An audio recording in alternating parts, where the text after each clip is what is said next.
Bon, le PSG, c'est la révolution. C'est cette année la Ligue des Champions. C'est cette année les grands trophées. C'est cette année où on va écraser l'Europe, la France et même le reste du monde si l'Arabie Saoudite veut nous concurrencer. Générique. Ah oui, pour Ribéry qui va arriver devant Casillas. Vas-y mon petit. Il est dedans. Le premier but de Ribéry. Générique. Bonjour à tous. Comme vous l'aurez compris, on va parler du Paris Saint-Germain, du PSG. On va parler de son mercato, d'une probable révolution. Mais avant ça, on va demander à votre star nationale comment elle va. Comment tu vas, Malik? Bah alors ça va pas du tout parce qu'on va parler d'un club de clown encore une fois. Allez l'OM, le meilleur club de France à jamais les premiers. Bref, c'était la petite parenthèse. Mais sinon, plus sérieusement ça va. Je vous espère derrière vos écrans vous allez bien. N'hésitez pas à liker, vous abonner à la chaîne. C'est une forme de soutien pour nous. Merci pour ceux qui sont déjà là et qui continuent de nous suivre. On prend vraiment du plaisir sur cette chaîne. Et on a hâte pour la suite de cette saison. Le mercato, il est fini. Là, on attaque réellement les saisons, même si c'est la petite trêve internationale qui arrive. Mais on est prêt pour cette saison. Vous aussi, je l'espère. Donc, n'hésitez pas à vous abonner. Bon, premièrement, on va se demander est-ce que le mercato a été réussi de la part de Luis Campos, Nasser El Khelaifi, Luis Enrique, tout le staff parisien. D'abord, on va énoncer les recrues. Arnaud Tenas en tant que gardien de but, il y a eu 11 recrues. En défense, Lucas Hernandez, Milan Skriniar. Au milieu de terrain, c'est là où il y a eu le plus gros chantier. Manuel Ugarte, Lee Kangin, qui peut aussi jouer ailier, Cheikh Ndour. Et c'est tout. Et en attaque, Randal Colomwani, Gonzalo Ramos, Ousmane Dembélé, Marco Asensio et Bradley Barcola. Donc bon, Malik, est-ce que tu penses que ce mercato a été réussi de la part du Paris Saint-Germain? On n'a pas parlé des ventes. Enfin, j'ai pas parlé des ventes, mais ça a plutôt bien vendu. On a vendu Neymar, on a réussi à vendre Paredes, on a prêté Renato Sanchez, on a réussi à se débarrasser d'Icardi, on a récupéré Xavi Simons, on l'a prêté, donc il appartient toujours au club. Qu'est-ce que t'en penses? Moi, je trouve que le mercato est vraiment réussi. Alors, d'abord, parce qu'il y en a énormément qui avaient vu notre vidéo directeur sportif sur le PSG, aucun quasiment de nos transferts proposés, que ce soit Ayoub et moi, a été validé. Encore moins. J'ai proposé Colomwani. Continue. Encore moins Colomwani. Encore moins l'option d'Ayoub de vouloir prendre un certain monsieur Barella.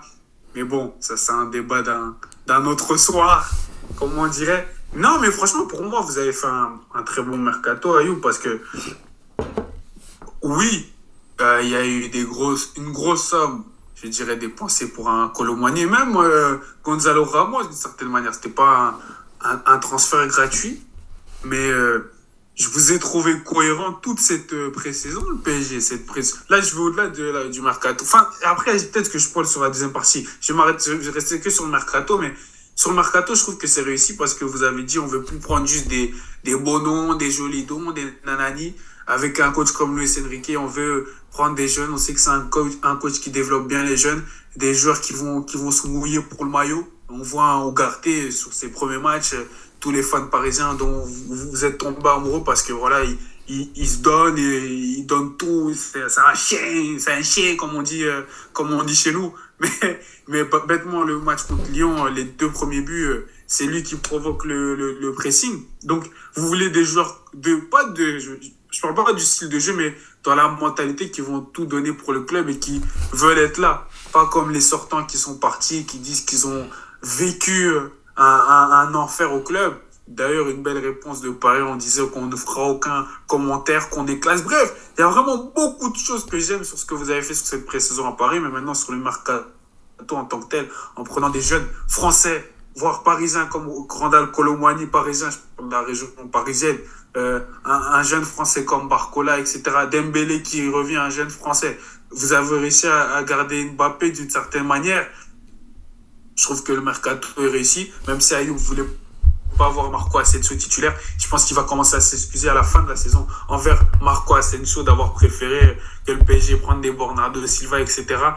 Mais moi, je trouve que votre mercato est réussi, Ayoub. Et je me répète un peu, mais bravo à vous. Ça m'étonne. Tu me connais, je suis un peu de mauvaise foi quand on parle de ton club. Mais cette saison, j'aime beaucoup ce que vous avez fait et pas que sur l'aspect mercato. Ben, on salue ton objectivité, ton impartialité, Malik. C'est du grand professionnalisme.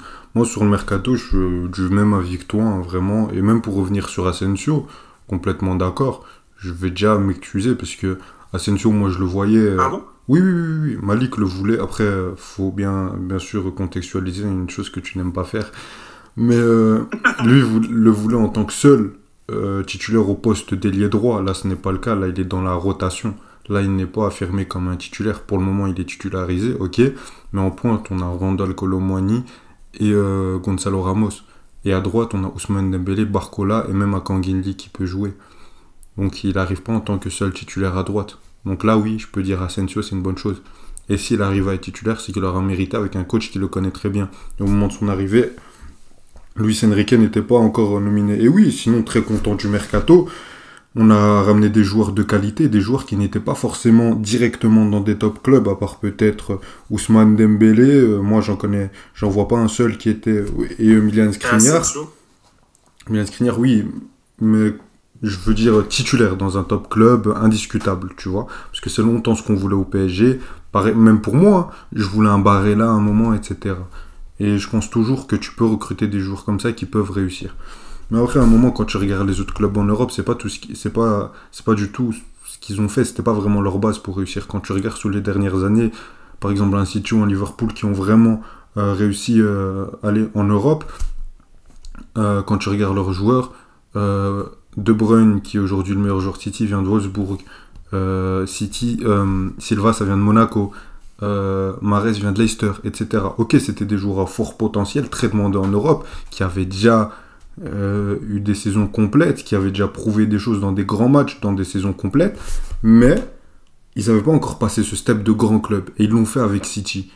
Et pareil avec Liverpool, hein. Mané qui vient de Southampton, Salah à l'AS Rome, Firmino à Hoffenheim, bref, vous connaissez l'histoire. Mais ils sont arrivés dans un contexte cohérent et avec un entraîneur qui sait quoi faire d'eux. Et aujourd'hui, c'est ce qu'on retrouve au Paris Saint-Germain. Donc, pour moi, le recrutement dans ce sens-là va très bien. Parce que le recrutement, tu apportes des joueurs qui ont certes des qualités maintenant, mais le plus important, c'est pas qu'ils ont que des qualités maintenant, c'est que tu vas les faire progresser, qu'ils vont progresser dans ton club. Donc c'est du gagnant-gagnant. Le joueur devient meilleur, et devient meilleur surtout au service de ton club. Tu vas pas prendre un joueur déjà fait qui va être dans une zone de confort. Et pour une fois, j'ai l'impression, tu sais, on a vu le match PSG-Lyon, j'ai jamais vu autant d'unité dans ce groupe. Chaque joueur a envie de jouer au PSG. Manuel Ugarte qui fait un très bon début de saison, il est ravi d'être au Paris Saint-Germain. Ça se voit. Tu aurais pu ramener un autre 6 plus confirmé en Europe, ce que j'aurais voulu, il aurait peut-être été dans une autre mentalité. Pareil pour tous les joueurs de l'équipe, hein, Milan Skriniar, même si on peut contester le fait que Paris soit vraiment une nette plus-value par rapport à l'Inter de Milan, on voit qu'il est très enthousiaste d'être ici, qu'il a envie, et qu'il n'est pas venu juste pour un gros chèque, contrairement aux dernières recrues. Donc voilà, et moi je vais directement poursuivre sur la deuxième question. Est-ce que c'est la révolution tant attendue? Moi j'ai envie de dire oui. J'ai même envie de dire que c'est mieux que la révolution qu'on nous avait vendue la saison dernière. Pourquoi? Tout simplement parce qu'elle est plus saine. Je vais directement attaquer le dossier Mbappé, mais très rapidement, parce qu'on en a beaucoup parlé. La saison dernière, c'était une révolution qui nous était vendue par un joueur. C'était un argument politique, puisque tu avais besoin d'un joueur pour la Coupe du Monde, pour représenter le Qatar. Ok, d'accord, on connaît tous la chanson. Donc tu as tout fait pour le garder. Mais lui, tu as demandé une révolution. Ok. Ce que je trouvais, et on sait tous que les arguments de Kylian Mbappé, etc., étaient logiques, mais je trouvais que le fond était bon, parce il avait raison, mais la forme était malsaine. C'était pas un joueur de décider ce qui allait se passer. Et aujourd'hui, le fond comme la forme est saine. Parce que tu as un joueur, tu as Kylian Mbappé, qui a encore fait un caprice sur sa prolongation, etc. On lui dit, ok, tu veux pas, ben tu pars, sinon tu joues pas. Et maintenant, on est sur une voie de prolongation, parce qu'il a vu qu'il pouvait compter sur le Paris Saint-Germain, et le Paris Saint-Germain s'est fait respecter, est sorti vainqueur de ce dossier-là avec Kylian Mbappé. En plus de ça... Après, c'est pas fini. Bien sûr, c'est pas, on n'est pas à l'abri de nos surprises, surtout avec ce joueur-là, on connaît l'histoire, mais en tout cas, pour le moment, le Paris Saint-Germain s'est fait respecter. Pour une fois. S'est fait autant respecter face à un tel joueur. Ça fait longtemps qu'on n'avait pas vu ça. Voire on l'a jamais vu. Maintenant, la révolution, pourquoi? Parce que tu as un coach qui aime le football. Parce que je suis désolé, mais Christophe Galtier, les avis que j'avais m'ont donné raison. Ce n'était pas un entraîneur taillé pour le Paris Saint-Germain. Là, on a un entraîneur qui est dans une volonté de processus. Là, la direction te parle de processus. Donc oui, on est dans cette révolution-là. Là, tu as des recrues, là, tu as un groupe, comme je l'ai dit déjà quand on parlait uniquement du mercato, qui a envie de jouer au Paris Saint-Germain. Là, je vois des joueurs du Paris Saint-Germain. Je vois pas des superstars qui portent le maillot du PSG. C'est deux choses complètement différentes. Même si les deux portent le même maillot, les deux n'ont pas le même état d'esprit et cela change tout. Peu importe le talent du joueur. Peu importe. Peu importe. Parce qu'un Manuel Ugarte, ce qu'il donne depuis le début de saison, un Warren Zaïre-Emery, bien sûr, moi j'aurais mis un Barella au milieu de terrain, ou je sais pas, un top 5 européen, un Gundogan, etc. Mais là, on a des mecs qui ont la dalle. Je dis pas que ces mecs-là ne l'auraient pas eu, mais il faut bien commencer quelque part quand tu commences une révolution. Et après, là, je parle beaucoup en positif, parce que, et même sur les joueurs qui sont déjà là, on a vu un Marquinhos qui n'a pas été titulaire sur les 2 premiers matchs. Là, on lui redonne la confiance, il garde son brassard, etc. Mais s'il n'est pas bon, il sait très bien qu'il y a Kipembe, Milan Skriniar derrière et Lucas Hernandez. Donc voilà, et même un Hakimi, à qui on parlait de ce qu'il fallait le garder ou pas. Moi, j'étais persuadé qu'avec Luis Enrique, ça pourrait aller. On voit le rôle qu'il a, où il doit compléter le demi-espace, ou alors il doit tenir la largeur, ou alors par exemple sur le match contre l'Arsenal, il reste sur la défense à 4. Tu vois que quand il y a un contexte, ces joueurs-là sont bons. Quand le système est sain, les mecs sont bons. Les mecs, ou même s'ils ratent, c'est pas grave parce qu'il y a un remplaçant. Et les mecs, c'est pas la déchéance où pendant 6 mois, ils vont plus jouer, où ça va être mauvais, où il va y avoir une guerre d'ego. Mais là, je parle du côté positif, mais il y a aussi des côtés négatifs. Mais même ces côtés négatifs, on les prend. Parce que dans une révolution, t'es obligé de faire des choix. T'es obligé de prendre des joueurs et après faire un tri. Donc d'office qu'il y a des moments, par exemple là juste sur le poste de numéro 9, on a Hugo Ekitike qui n'a pas voulu partir parce qu'il est persuadé de pouvoir s'imposer au Paris Saint-Germain. T'as recruté Gonzalo Ramos, une 60aine de millions d'euros, et Kolo Muani, 80-90 millions d'euros aussi. Mais d'office dans ces trois-là... 90 pour les Français. Oui, pardon. Mais d'office dans ces trois-là, t'aurais un flop. D'office, dans ces trois-là, dans 3 ans, on dira oui, mais lui, on l'a revendu que 40 millions alors qu'on l'avait pris 70 ou 70. Oui, d'accord, mais c'est le processus de chaque groupe, de chaque club. Et comme surtout que le Paris Saint-Germain a fait énormément de ces erreurs, ils sont en train de les réparer, mais ils vont encore les payer. Mais le plus important, c'est de minimiser ces erreurs-là. Même si au milieu de terrain aujourd'hui, tu as énormément de recrues, peut-être Lee Kangin ne va jamais péter, parce que à son poste, tu as trop de monde, tu as pris beaucoup d'ailiers, etc. Ou peut-être que tu vas devoir l'envoyer en prêt et qu'il va briller dans un autre club. Mais c'est pas grave, parce que tu as fait des choix, et les mecs qui vont réussir, ils vont vraiment réussir. Hakimi, quand il va s'installer, ça va être vraiment l'un des meilleurs latérales droits en Europe, et tu vas... je parle pas de Hakimi, ne t'inquiète pas. Et il va pouvoir exprimer son plein potentiel. Un Vitinha, moi je pensais même pas que Luis Enrique allait le mettre titulaire. Quand on voit ce qu'il fait depuis le début de saison, il a toutes les capacités, je viens de dire des capacités, je ne dis pas qu'il l'est maintenant, mais il a tout le talent pour être l'un des meilleurs milieux de terrain au monde. Un Manuel Ugarte, moi j'étais très réticent parce qu'on ne le connaissait pas. Oui, il fait cette tête la Malik, mais quand on voit là je te laisse parce que c'est ton club. Je te dis ce qu'il peut devenir. Quand je vois ce que fait Manuel Ugarte, c'est du top européen à ce poste-là. Non, Ugarte, d'accord. Moi, d'accord. Je parlais de... Mais je te dis, Vitinha, il peut encore le devenir. Et encore, il a un rôle très spécifique. Un Lucas Hernandez, quand on voit ce qu'il peut t'apporter sur les prochaines saisons au Paris Saint-Germain, dans le leadership, dans la hargne, dans la combativité, ça, c'est tout ce que tu vas gagner. Donc, bien sûr, tu vas perdre. Il ne faudra pas être étonné si, après, on va brider des joueurs, s'il y aura des flops. Il faudra aussi voir tous ceux qui ont réussi. Parce que c'est comme ça, et c'est comme ça que se fait une révolution. Et moi, je suis très content de voir ça dans mon club. Enfin, à une année où personnellement, je vous le dis, hein, entre vous et moi, Malik le sait, je n'attendais absolument rien du PSG. Et juste pour finir sur un truc, on parlera plus tard des prévisions de la Ligue des Champions. Peut-être que ce que je dirais est complètement différent, ça sera une surprise pour vous. Mais cette saison, j'attends pas que le PSG gagne la Ligue des Champions. J'attends juste qu'on soit crédible, qu'on montre qu'on peut battre n'importe quel adversaire et qu'on soit sérieux en Ligue 1, qu'on écrase nos adversaires match après match, qu'on les respecte, puisque c'est ça, respecter un adversaire. Ce n'est pas venir jouer 20 minutes et espérer qu'Mbappé fasse des miracles. Là, c'est un manque de respect. Qu'on soit sérieux en Coupe de France, que nos joueurs progressent et qu'on aille vers une continuité. C'est tout ce que j'attends du PSG. J'ai été long, désolé Malik. Pas de soucis. Moi, contrairement à You, c'est bizarre à dire, moi qui n'ai pas fan de Paris, moi qui est fan de l'OM, etc. À l'annonce de Luis Enrique, je lui ai dit, j'ai un sentiment, vous pouvez gagner la LDC pour de vrai. Mais comme il le dit, c'est pas ce qu'on attend du fin. Peut-être que certains fans attendent ça, certains fans du PSG attendent cela, vu l'arrivée des Qataris depuis plus de 10 ans, etc., etc. Mais c'est pas l'attente principale, car comme tu le dis, comme on en a parlé toute la saison passée, c'est la culture du club, de l'équipe sur laquelle tu es revenu en long et en large, sur lequel je ne vais pas rajouter, qui devait être changé, qui a l'air d'être changé, qui a l'air d'être dans un processus qui va dans le bon sens. Mais moi, franchement, ce PSG de Luis Enrique, parce que franchement, ce coach, j'admire beaucoup et j'aime ce qu'il est en train de faire. Et comme j'ai dit à Ayoub, dès qu'il est arrivé, je m'attendais à ce qu'il fasse de belles choses. Maintenant, c'est que le début de la saison, on n'est qu'à 4 matchs. C'est pas comme s'ils ont gagné tous les matchs. Ils ont eu leurs 2 premiers matchs où ils n'arrivaient pas à les gagner, tout simplement. Mais voilà, la machine se met en route.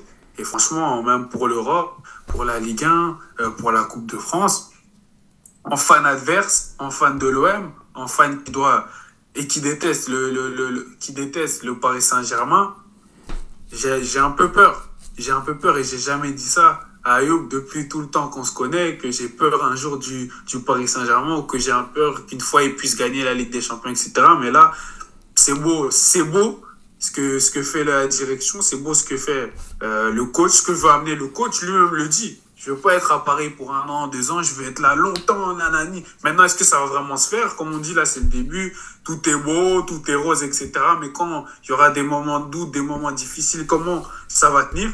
On a hâte de voir ça et ça va être toujours ce qu'on attend de voir à Paris. Mais moi, j'aime votre évolution, Ayoub, et hâte de voir ce que vous allez faire. Ce serait beau pour la France si Paris devient ce grand club qu'il aspire à être depuis plusieurs années, mais qu'il ne l'est pas réellement encore, selon moi. Mais force à Paris. Et allez l'OM, et l'OM sera premier. Ouais, c'est bon, on n'a pas besoin de parler de ça, on parlera de l'OM dans la prochaine vidéo. Non, mais plus sérieusement, un truc que je voulais dire, Malik, t'as très bien fait de dire que le début de saison du PSG, il y a eu le match, parce que là on est en pleine trêve internationale, t'as eu le match contre Lyon, c'était un match d'entraînement, voilà, Lyon, on en reparlera aussi en vidéo. T'as eu les matchs contre Toulouse, Lorient. Le seul vrai test que tu as réussi, c'est contre Lens pour le moment. On n'a rien encore vu, bien sûr. Le début de saison du Paris Saint-Germain la saison dernière était beaucoup plus époustouflant, bien sûr. Faut pas se méprendre, c'est pas là. C'est pas parce qu'on a gagné 4-1 contre Lyon et 3-1 contre Lens qu'on est hypé. Non. Enfin, en tout cas, personnellement. Parce que la saison dernière, t'avais un Neymar qui était c'est le meilleur Neymar qu'on puisse voir. T'avais un Messi qui trouvait enfin ses marques au Paris Saint-Germain. Un Mbappé qui restait bon. T'avais un truc avec l'équipe. On s'est dit, les rumeurs de Christophe Galtier qui aurait dit à Luis Ocampos, bon, cette saison, on perd pas. Ouais, tais-toi, mon grand. Allez. On va d'abord voir ton procès avec le GC Nice, toi. Mais bref. On reste sur le football, on reste sur le ballon. Excusez-moi, j'ai dérapé. Calme-toi. Non, mais plus sérieusement, quand on voit le match contre Lorient, etc., c'était de la possession un peu stérile, etc. Moi, j'ai vu de l'amélioration dans chaque match. J'ai vu un moment une défense à 3 avec Hakimi qui débordait. Bon, t'avais pas encore Mbappé et Dembélé. Et t'avais Luis Enrique qui essaie de recouvrir 4 espaces. 2 neufs qui recouvrent un peu les demi-espaces et 2 mecs qui vont chercher qui vont chercher à coller la ligne. Par moment c'était Asensio, par moment c'était Kangin. Contre Toulouse, ça a un peu changé. Là, contre Lens, ce qu'il a fait, c'est qu'il a fait une ligne de 4 et qu'il a mis Vitinha à gauche pour laisser Mbappé proche de Marco Asensio dans l'axe. Donc à chaque fois, il y a du travail. Et là encore, Hakimi était plus haut pour compléter le demi-espace droit ou alors déborder, ou alors coller la ligne et laisser ça à Dembélé. Ou alors tu avais Warren Zaïre-Emery qui prenait ce rôle. Et quand Vitinha allait plus dans l'axe, Mbappé collait la ligne. Là, je vois du travail. Là, je vois une progression. Là, je vois quelque chose qui avance. De match en match. Pas tous les 3 mois. Parce que, non, de match en match, on cherche des solutions et là, on travaille. Et moi, c'est ça qui me hype. C'est qu'il y a un processus. Pas juste des super joueurs où tu dis, vas-y, Neymar, régale-moi. Et quand Neymar ne pourra plus te régaler, ben, t'as plus rien. Si Mbappé se blesse, t'as plus rien. Non, aujourd'hui, même si Mbappé se blesse, en tout cas, en Ligue 1, on restera au-dessus de nos adversaires. Et on pourra gagner. L'année passée, t'avais même plus ça. C'est juste tu perdais Mbappé, tu perdais quasi tout. Tu t'as aligné une équipe contre le Bayern de Munich avec 2 pointes, Neymar, Messi. Donc c'est ça.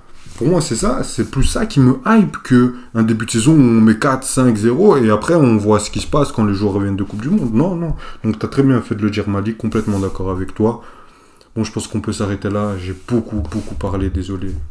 C'est la passion. Le plus important, c'est la passion dans le football. S'il y a des fans parisiens, n'hésitez pas aussi à mettre en commentaire ce que vous en pensez. Si vous pensez que c'est une révolution qui se met réellement en marche, est-ce que le mercato est réussi, pas satisfait? Non, on voulait Kane, on voulait Barella, on voulait les meilleurs 6 du monde comme Ayoub au début de ce mercato. Donc n'hésitez pas à dire en commentaire. Parce que là, il fait semblant. Hein. Mais, non, mais plus sérieusement, n'hésitez pas à dire en commentaire ce que vous en pensez, les fans parisiens, même les fans de foot en général, les fans de l'OM. S'il y en a, manifestez-vous. Donc voilà, on espère que cette vidéo vous a plu. Merci à toi, Ayoub. Merci de nous avoir parlé T'es le meilleur. De ton club. J'allais dire de ton beau club, mais c'est un peu trop. C'est un peu trop dire ça. Mais en tout cas, prenez soin de vous. Ciao, ciao. Salut.